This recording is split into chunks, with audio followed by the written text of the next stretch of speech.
That's a pretty big statement to make. The greatest golf tip in history, the greatest golf tip ever. Does such a thing actually exist, and do I have it in this video right here? Let's get started.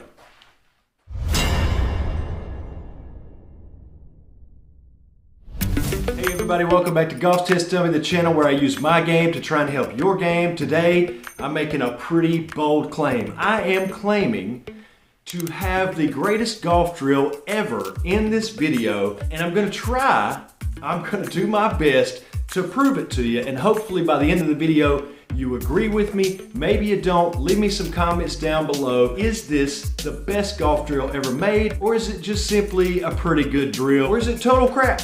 Now, I'm not just gonna stand here and talk the entire time without hitting golf balls. That would be pointless. I'll show you some down the line, and I'll also show you some face-on caddy view. We're gonna talk about what I believe this drill can really help you with. In my experience, not a professional here, just giving my 2 cents. All right, just for a baseline, I'm gonna show you my swing as it is, normal, this view, and then one down the line. So here you go. This is a 7-iron I have in my hand.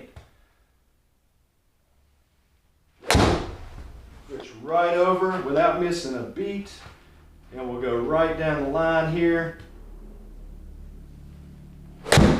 That's the baseline. That's my normal swing. So to start us off here, let me ask you a question first. What is the #1 issue afflicting most golfers by a large margin in golf today?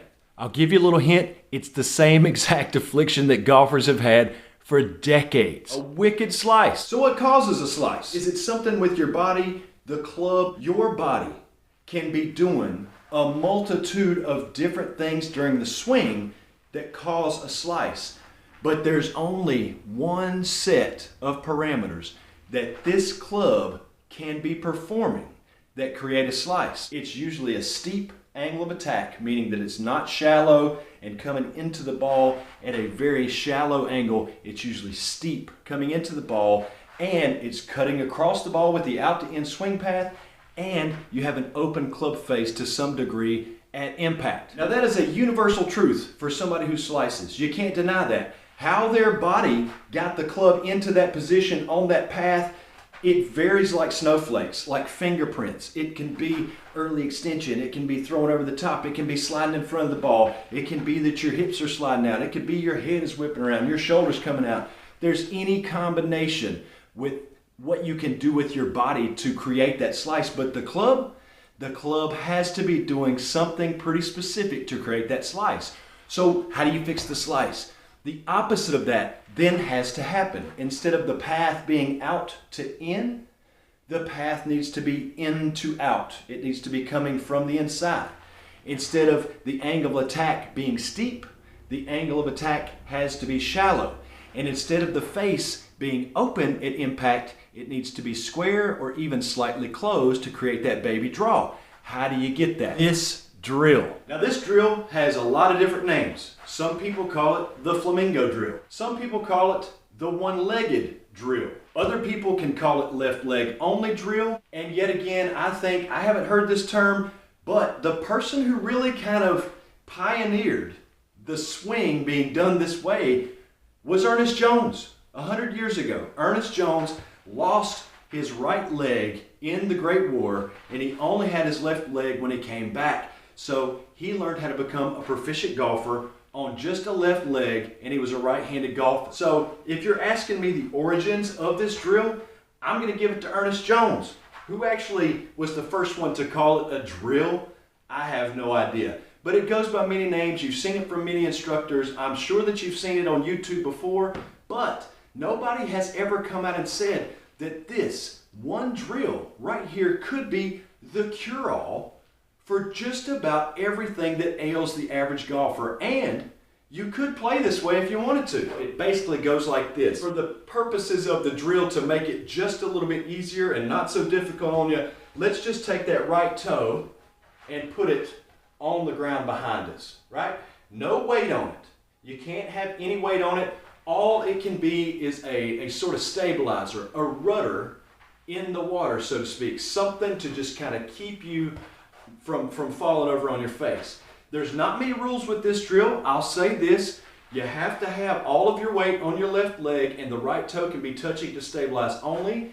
And the biggie is that you need to maintain your balance throughout the swing and be able to hold a finish without falling over for at least a good 1 or 2 seconds. You can't make a swing and then immediately fall forward and catch yourself.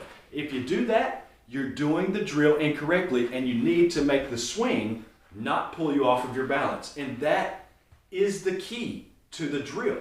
So if you're coming over the top and you're leaving the face open and you're really steep, odds are you're engaging your body in such a way that's going to create really bad swinging conditions, really bad club ball interaction conditions. So the opposite of that, as I said, is to come from the inside out to make the swing more shallow when it attacks the ball and it makes impact, and to make sure that the face is either square or even slightly closed at impact and then turning over afterward. You're not going to be able to play your ball position exactly where you think. The best thing I've come up with as far as position, you'll have to stand just a little bit closer to the ball so that your leg can be underneath you to support you. If you're trying to bend over from the hips, you're going to be too much out on that toe, and one-legged, you'll have a tendency to fall forward. So you got to get your leg up underneath you a little more. And a lot of people just play the ball right in front of their left foot. So I'll kind of just dance in like that a little bit, and then I'll set up and hold the golf club. I feel like I can make a swing and bottom out just on the target side of the golf ball, right toe touching the ground. We're going to start off slow, and we're going to make sure we keep our balance. All right, here we go. Now your finish is going to be completely different than that full finish that you're used to seeing.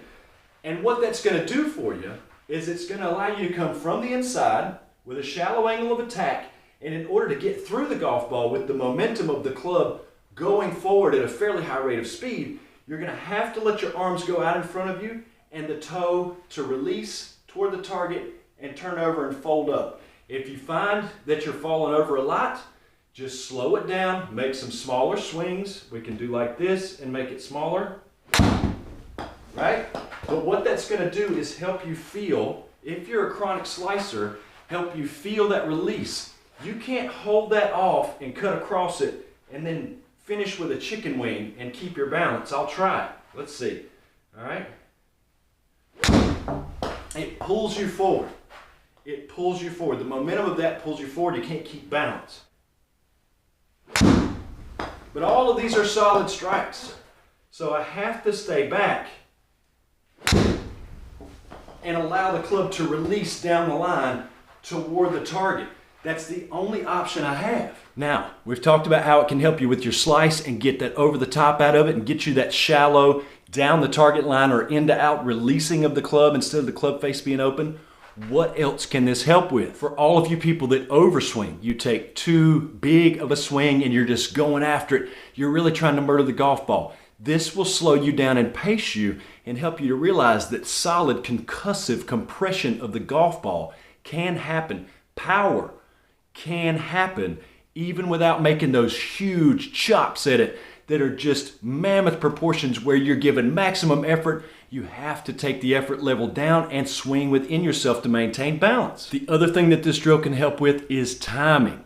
Your timing, how you move the club. You can't slide out in front of it and whip your hips around and open your shoulders too much. You can't throw your hands at it too much and try and flip, or you'll throw yourself forward off balance. It helps you with timing and sequencing so that everything has to have this smooth, rhythmic tempo in order to maintain balance. The other thing this can help you with is power. Yes, believe it or not, power.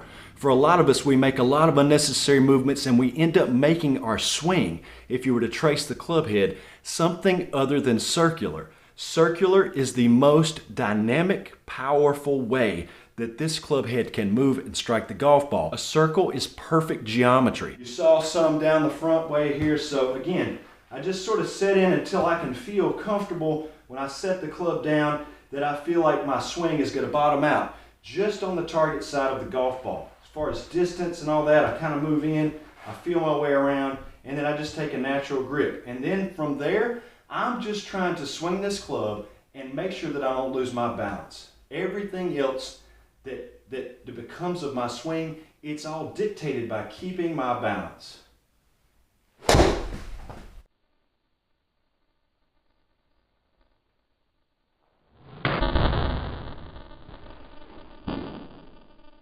Hopefully you agree with me that this could be the cure for what ails almost every golfer in one drill. This one drill could be that magic antidote for all of those problems.